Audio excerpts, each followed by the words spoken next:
All right. Well, good morning, everyone. And it is 10 o'clock. So we will go ahead and get started with our virtual Capital Connection weekly update. Want to welcome you all to this will be a weekly call that we will have. And we will work towards keeping this to 30 minutes or less. So we'll just hit the highlights for the week. And then, every week we'll just update on where things are going through session. So did want to go ahead and give you the agenda for today. So we will spend just a little bit of time talking about the Chamber's legislative agenda for the year, and then this week in Tallahassee and some federal updates as well. You do have a Q&A feature on your Zoom webinar. So feel free to drop any questions into the Q&A and I will try to answer those for you either throughout the call or when I see them. So feel free to drop any of those questions into the Q&A. So we do at the Chamber put together a legislative priority statement. That is something that goes through our Government and Legislative Affairs Committee and then gets passed on to our Board of Directors for approval. And so I just wanted to spend a few minutes this morning running through the Chamber's legislative priority statement. Now, this is not the be end all of everything for session. So we have to watch what bills are filed. And so sometimes we have to take positions on things that we either didn't anticipate or didn't think would be an issue this session that do end up becoming an issue. And so one of those, of course, is COVID liability protection. And you've heard me talk about this before, but essentially the Chamber supporting liability relief legislation that provides businesses a safe harbor so that there aren't a slew of personal injury attorneys and various different groups coming and filing COVID legislation or COVID lawsuits against businesses because so-and-so said that they got it at your business. And it's really meant to protect the good actors. Obviously, if someone is being incredibly negligent, but it's meant to protect those people that are having their best good faith effort to protect. And then Main Street Fairness. This is one that you'll hear about. This has to do with creating equity in Florida's tax system. So we are all individually supposed to be paying taxes on online purchases. And we know that generally we are not doing that because the onus is on the taxpayer to do it instead of the business. So we are only one of two states that has no legislation regarding online retailers collecting sales tax. So this is something that has become a priority this session, and we will see additional legislation coming forward for that. Other economic priorities, supporting, maintaining our CRAs. And I see we actually have Dina Ware on the call today who's over the city CRA development. So those, of course, are special districts carved out. Typically are blighted areas that we are seeking reinvestment in. And so it allows you to collect those monies from that area to reinvest in that area, to put it very simply. So we have one till 2030, and we are hoping that those are protected going forward. Obviously, we support Enterprise Florida and Visit Florida. Those are two entities, both from attracting business and attracting tourism, that do a lot for our state. Some legislators feel, well, it's Florida and just the environment we have in Florida will make it attractive, but you have to market it. You have to get it in front of people. So we believe in supporting those. Business rent tax is something only Florida has, where you pay a sales tax on commercial leases. That is something that's been chipped away every session and that we're hoping they'll continue to chip away at this session. And then, of course, last session, the Qualified Targeted Industry Tax Refund, which is a program through Enterprise Florida, sunset. And so we are hoping that they will relook at that, whether it be that program or something similar. We support Polk State College Initiative. So Polk State College has 3 legislative requests this session, and you'll see those on your screen right there. And those will go through appropriations and various things of that nature. And so we'll be keeping our eye on Polk State College's requests. And then Florida Polytechnic is seeking reoccurring funding for $3 million, increase to the base operating budget, and then $15 million in PICO. And of course, many of you on the call know PICO is the construction fund, essentially, to complete the construction of their applied research center. And then we adopted Polk County Public Schools agenda as well. Primarily, one of their biggest things is to not penalize, to go ahead and do testing this session, but to not penalize people for the test scores, but to create a new baseline since it's been such a unusual year. And then from Polk County Public Schools local level or specific agenda is to basically codify some of their funding allocations that allows for a boost based off of to make sure that Polk County stays equal in their funding in comparison to other districts. And then also from the VAM scoring, which doesn't apply to every teacher, but if teachers don't meet a certain VAM score, they have to be moved around. And the district is asking for those scores to come in by July 31st. This was a request from last year as well, so that they're not moving teachers around the first of the year after parents have already met them and everything along those lines. And then, of course, we support the City of Winter Haven priorities, which primarily this year are water infrastructure projects. And you'll see some of those listed here, but they're through the Florida Forever, different Heartland Headwaters legislation and things of that nature. So we are supporting their appropriations requests. And then healthcare, obviously with healthcare being a top priority this year and telehealth being something that became more prominent this year with COVID to kind of stabilize, rationalize equitable approach to telehealth reimbursement policies. And then one thing specifically for the chamber that we've been on the background of, and actually I sit on a committee, statewide committee, to try to open it up so that chambers of commerce can be considered to host association health plans. And therefore, 1-2 member businesses can pool to be able to get health insurance. This is currently not allowed in the state of Florida. And so we have been fighting for that for the last couple of years, been working closely with Florida insurers and the Florida Chamber of Commerce on this issue. So don't know if there'll be any movement on that this session, but something we certainly are working towards. And then transportation, specifically continuing the fight for the Central Polk Parkway, or any relief of congestion on getting people to I-4 quicker. Highway 27 has a lot of studies going on, looking at different feeder networks and things of that nature, but continuing on studying and potential allocation of funds for the Central Polk Parkway. And then, of course, arts and culture, which are some of the hardest hit organizations. If you tune into city commission meetings, you would have heard Theater Winter Haven and Ridge Art specifically talk about how hard they have been hit through the pandemic. And so being able to support them, which you can do coming up. Theater Winter Haven's got Avenue Q going on right now. And of course, Ridge Art Association has their Central Park Arts Festival coming up on March 20th and 21st.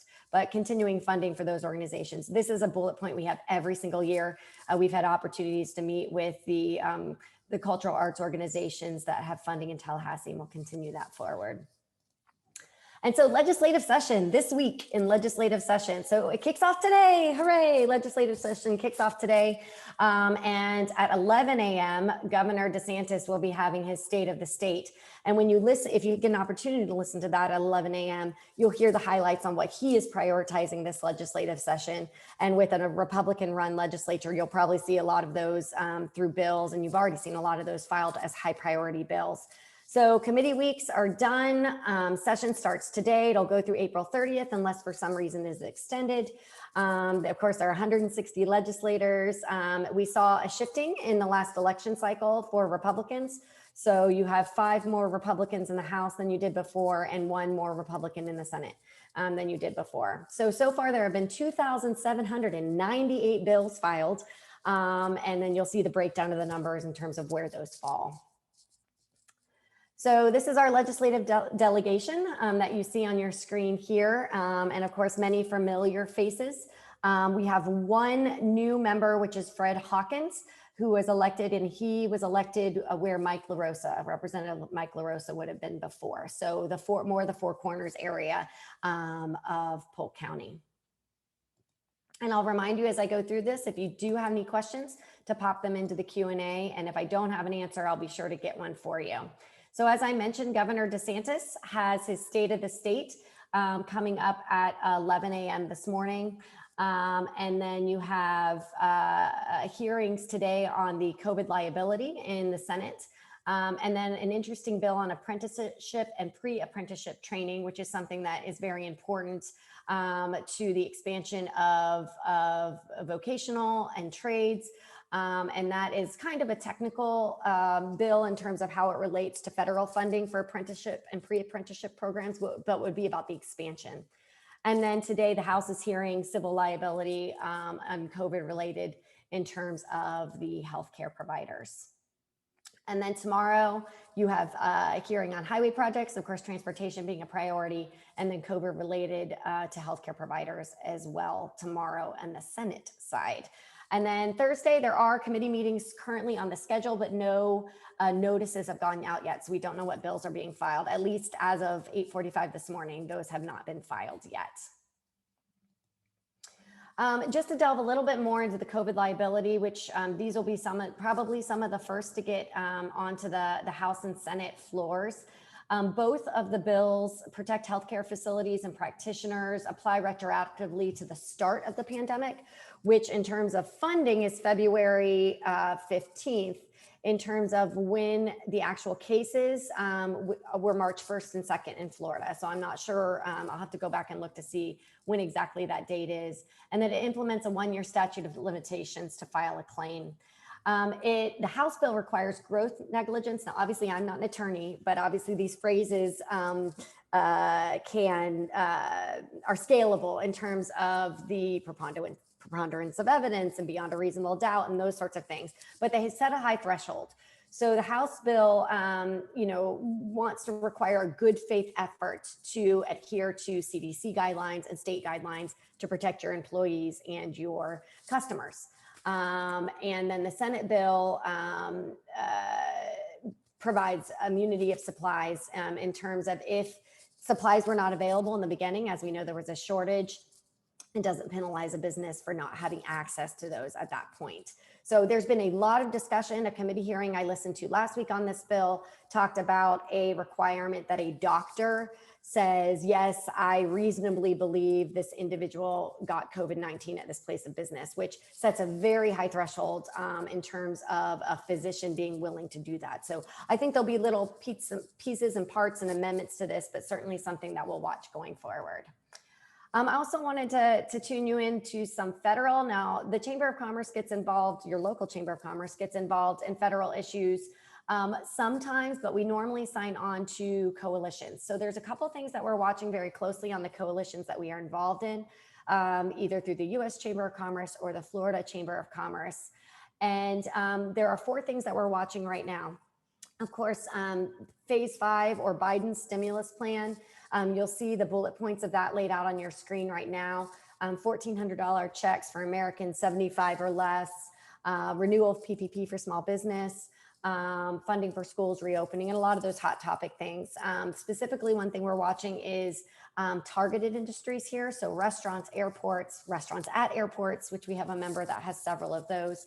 And then essentially a net $100 boost to the federal unemployment benefits. It's at $300 right now. As you've heard on the news, I'm sure, the House has passed COVID legislation with $15 an hour minimum wage written in there. The Senate parliamentarian has said absolutely not. That doesn't belong in this bill per our rules. So there is some discussion on the Senate Democrat side. As you know, it's incredibly close in terms of the Republican and the Democrats in the Senate. And so there are some discussions of potentially having a carrot and stick approach. So although the minimum wage cannot make it through, they're saying, well, we'll penalize businesses that don't pay minimum wage, or we will incentivize small businesses who do pay minimum wage with tax refunds. If any of that gets heard, who knows? But that's kind of what the discussion is on the federal level. And of course, we watch that. As you know, Florida passed $15 minimum wage during this last election cycle by a very thin margin.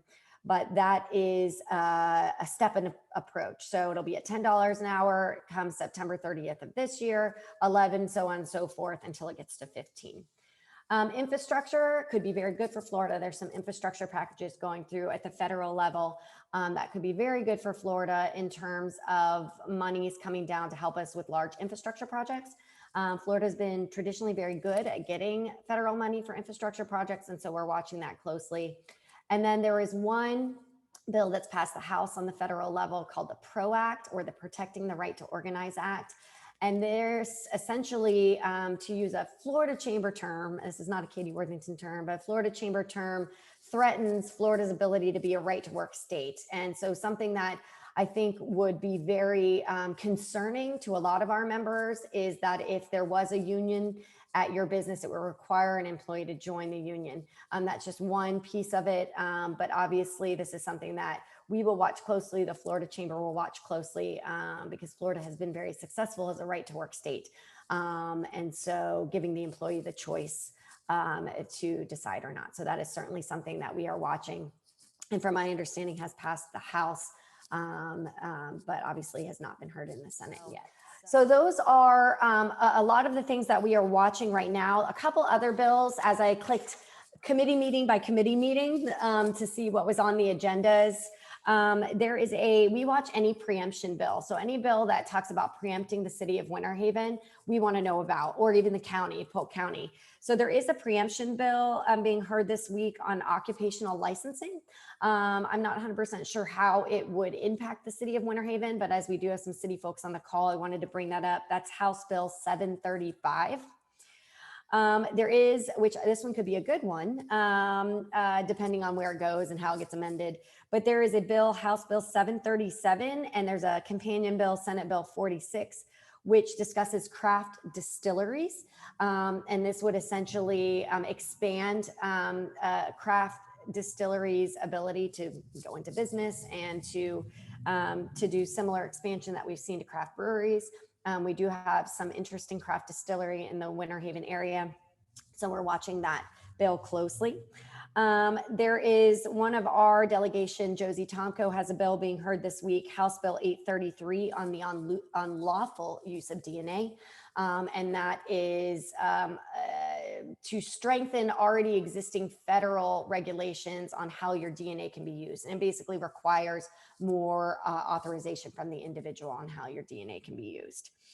And then there is a economic development more when it comes to records. House Bill 379 creates an exemption to public records law for economic development agencies to not have to put out there in public record the personal and financial information of the applicant. So home address and things of that nature, tax returns. So we're watching that bill as well. So as I mentioned, I'm going to try to keep these calls to 30 minutes or less. But if you have any questions or any bills that you are following that you want us to follow, please let us know. That is this morning's virtual Capital Connection, or CapCon. I want to thank today's sponsors for our virtual Capital Connection is Advent Health, Polk State College with the support of Tampa Electric. I have a question. Is there a consensus that the governor is posturing to run again in 2022? I am sure that the governor will likely run again in 2022, as this is his first term. Unless I can't imagine. I know there's a lot of talk of him potentially running for president. So I don't know how that would impact his decision to run in 2022. But I believe that all guesses would be that he would be running again in 2022. So the great news is that we've got a political science team behind us of over 40 lobbyists at the Florida Chamber. And as you all know, we sit on the Florida Chamber of Commerce board. So if there is not a question that I know the answer to, I can pick up the bat phone and call our team at the Florida Chamber of Commerce to get some insight on those types of things or any bills that you're watching. So any other questions? I'll pause for a second and see if there's any other questions before we move forward. All right. Well, good. Well, if you guys, if there's anything else that I can do to pay attention to or keep an eye out this session, please let me know. And look forward to seeing the members on this call and anyone else that joined us next Tuesday at 10 a.m. So thank you so much.